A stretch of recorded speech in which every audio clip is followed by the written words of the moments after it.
Hello boys and girls, welcome to Mrs. Bandu's Math Movies. This is for my algebra class, lesson 2-6, theoretical and experimental probability. Our objectives are to find theoretical probability and experimental probability. So we're going to go ahead and get started with a few of our vocab that we need for this section. And, trying to get this zoomed just right so you can see most of it anyway. Okay, the probability of an event, or written P in parentheses, the word event. The probability of an event is how likely, this is probably not going to fit, how likely it is that something will occur.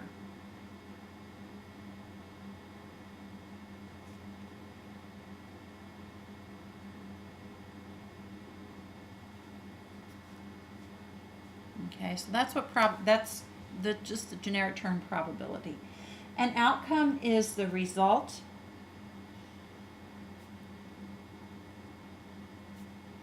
of a single trial. Okay. An event is an outcome or group of outcomes.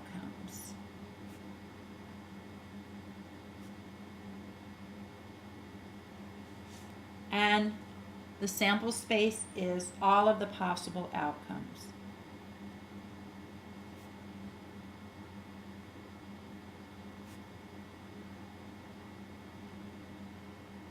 Okay, and now we have a little chart right here to help us kind of sort through all of this. So an event might be rolling an even number on a number cube. Remember, number cube is another name for die. Die is the plural of dice. Okay, so the event would be rolling the number cube. The sample space is all of the possible outcomes. So when you roll a number cube, your possible outcomes are 1, 2, 3, 4, 5, and 6.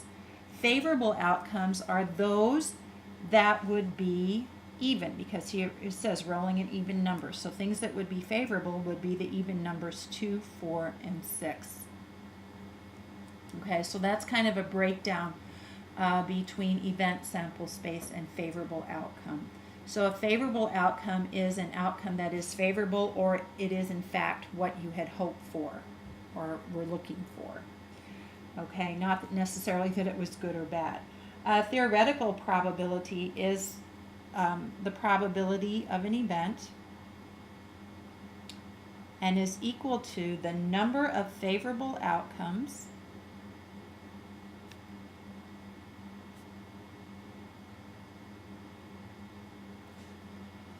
divided by, or in a ratio over, the number of possible outcomes.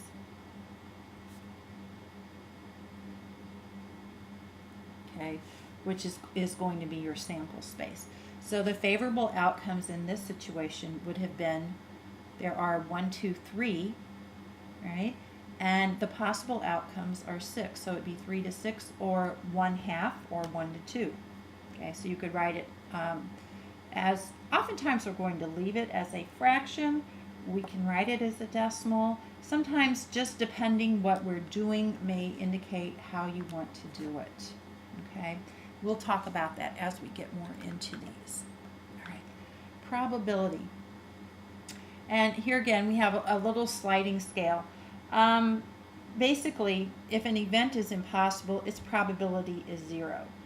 If an event is certain, okay, its probability is 1.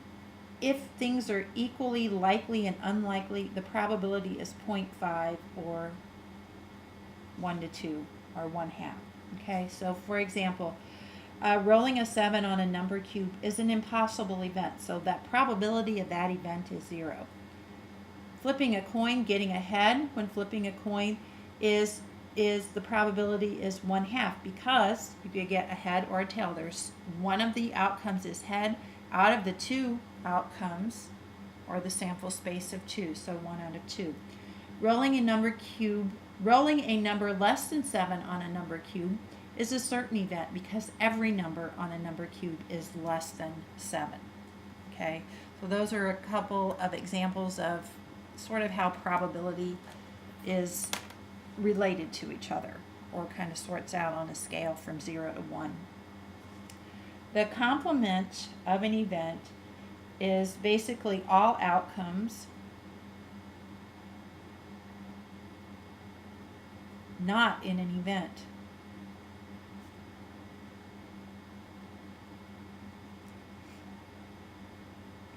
Okay, now that might be written something like this. 1 minus the probability of an event is equal to the probability of things that are not the event. Okay, again, some of the terminology here may be a little weird, and I get that. I just want you please to do your best to understand as much of it as possible. Certainly we're going to be touching on this in more depth in class. Just have the notes ready to go so we have a starting point. Okay, so let's look at kind of a situation here. Possible outcomes for rolling a number cube. Okay, so again, those are 1, 2, 3, 4, 5, and 6. Outcomes for rolling an even number are 2, 4, and 6. The complement of rolling an even number would be something that is not an even number. So those complements would be 1, 3, and 5. Okay, so basically that's what we would do here. Okay, so again, outcomes and then complements, things that are not part of what we're looking for in the outcomes would be the complements. Okay, and we could take 1 minus the probability that the event occurs, and it should give you the probability that the event, or that the event does not occur, or it gives you the probability of that complement.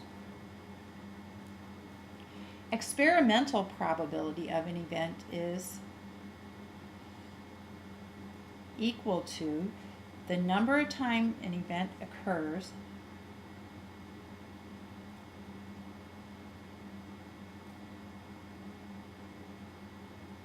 divided by, or in a ratio, the number of times an experiment is done, or the number of trials, if you want to look at it that way. Okay, and then finally, odds describes the likelihood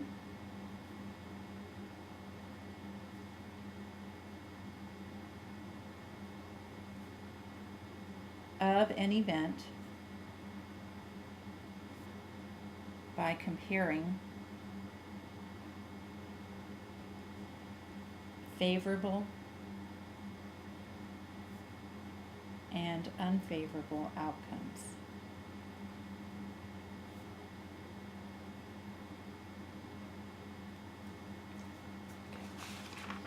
All right, a lot of information there, and again, try to bear with through the examples, and certainly we will spend some time with this in class. Let's go on to the examples. Finding theoretical probability. A bowl contains 12 slips of paper, each with a different name of month on it. Find the theoretical probability that a slip selected at random from the bowl has the name of a month that ends with the letters BER. Okay, so the number of favorable outcomes, if we think about it, September, October, November, December. There are 4 months out of 12 that end with BER. Okay, and it tells you right here.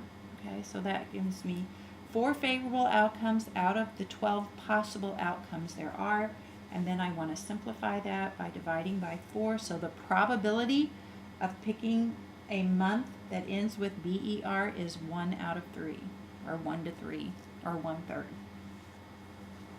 Okay, finding the complement of an event. For a number cube, find the probability of not rolling a number divisible by 3.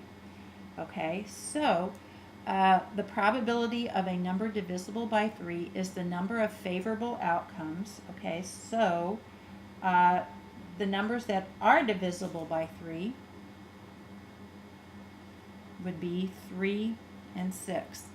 And then not divisible by 3 would be 1, 2, 4, and 5. Let me scoop this down. I apologize. Too bad you're not here to say, I can't see, because then I would remember to move. Okay, so the number of favorable outcomes would be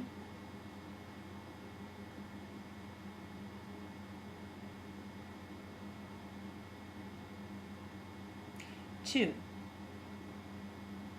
because 2 of them are divisible by 3 out of the possible outcomes of 6, or 1/3.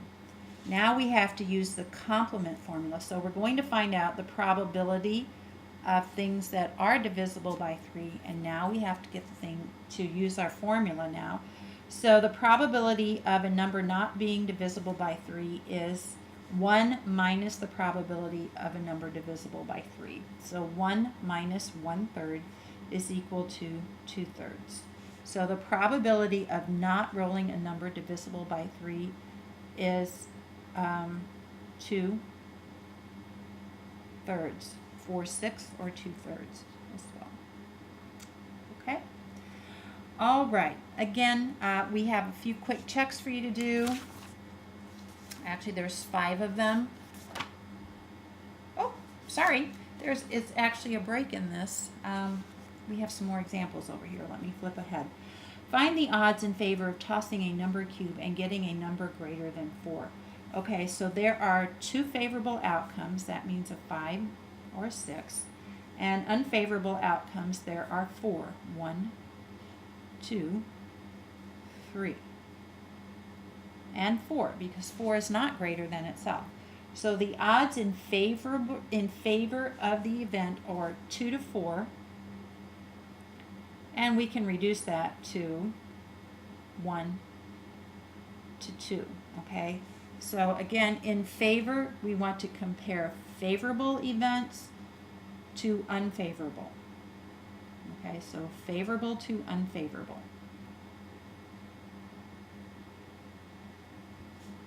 Okay, as we see there.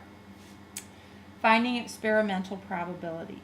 Quality control inspected 500 belts at random. They found no defects in 485 belts. What is the probability that a belt selected at random will pass quality control? Express your answer as a percent. Okay, so the probability of no defects would be the number of times an event occurs.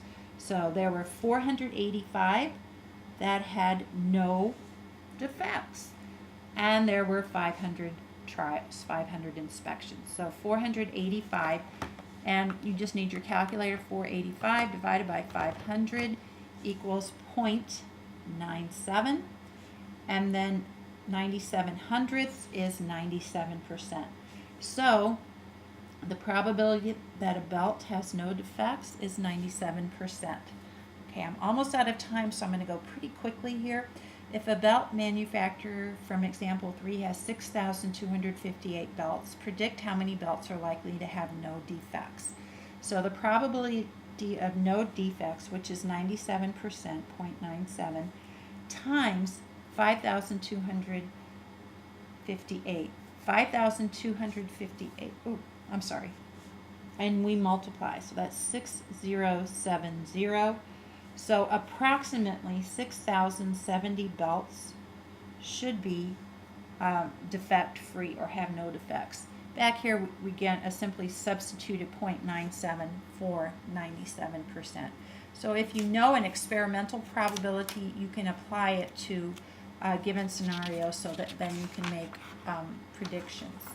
Okay, there are a total of 5 quick checks, 2 previous to these 2 examples and 2 following.